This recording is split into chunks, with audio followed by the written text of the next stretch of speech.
Hello and welcome to Säkerhetspodcasten, live-ish from Säkerhet. I'm sitting here with my co-host Mattias Idhage. You've probably seen him before. And for today, Ophir Harpaz. Perfect.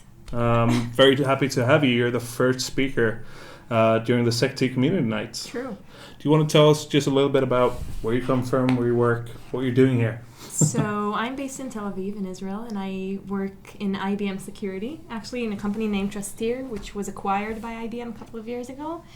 And during my work hours, I read a lot of JavaScript code, actually. And I analyze attacks on banking applications in the browser. But actually, what I'm really passionate about is analyzing Windows programs and reverse engineering x86 software. And this is what I just talked about. Yeah, that was the topic of your talk. It was reverse engineering Minesweeper, right? Right, the game, yeah, the Microsoft game. I'm just interested. It seems like a bit of a jump from analyzing JavaScript code to reverse engineering Windows executables.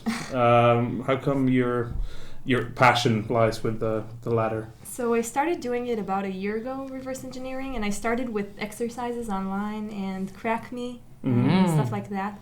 And then this friend of mine from Checkpoint, his name is Aviad, he gave me Minesweeper as an exercise. Shut up. He gave me Minesweeper as an exercise just to improve my reversing skills, and then it clicked. So did he give you like the challenge as well? Yeah. As the goal to target all the flags? Yeah, exactly. Yeah. This exact mission that I just talked about, and I was so excited about succeeding in it that I just tweeted something on Twitter, and people were so excited about it with me, and they retweeted. Great. Yeah, everyone was really. But for less than a year doing assembly language? Yeah. That's pretty impressive. But then I guess that all the things you told about in the presentation, it wasn't something that you know by heart. You have been looking into this really hard recently when doing the exercise. Of course, yeah. So this might look simple, but this was a week work or something. Sure. Yeah. So for people who don't know, who didn't see the talk, could you just enlighten them as to what the exercise that he actually gave to you was? Yes. The challenge. Yeah, so the challenge was to make Minesweeper start up every time when all the mines on the board are already marked with flags. All right. Yeah. So reverse engineering as a field might look pretty frightening, but what I've been trying to do is make this more accessible to people who want to start out with it.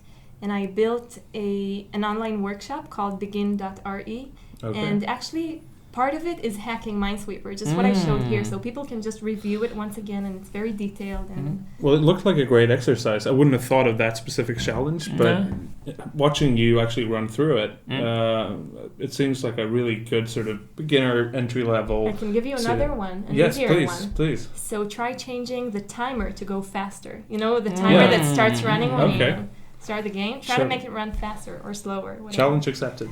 Sure. So your tools of choice was doing Ollie and IDA.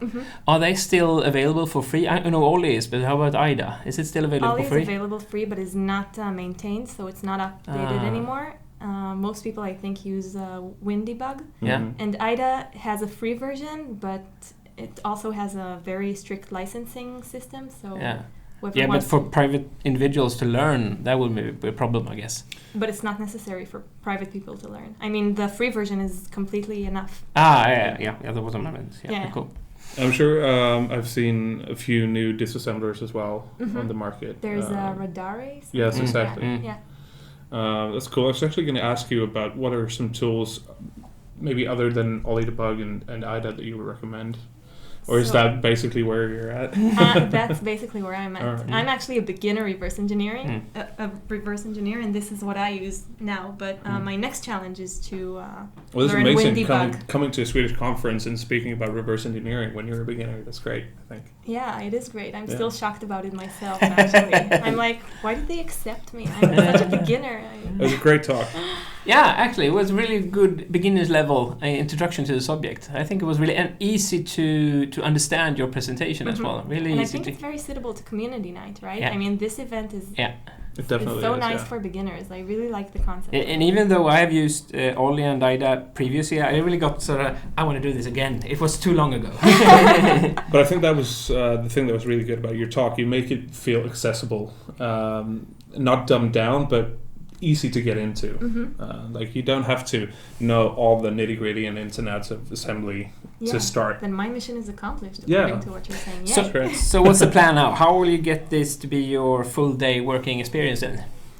A lot of bureaucracy, actually. I need to nudge my managers a lot to get me to the reversers team and stuff. Maybe cut that out later. I don't know. But there is a reversing team in your vicinity, so you can perhaps move. Yeah, that's my plan, actually. Okay. And until that point, I do a lot of work at home, really. I just go back home and I do more exercises and more crack me's. And next challenge is the calculator?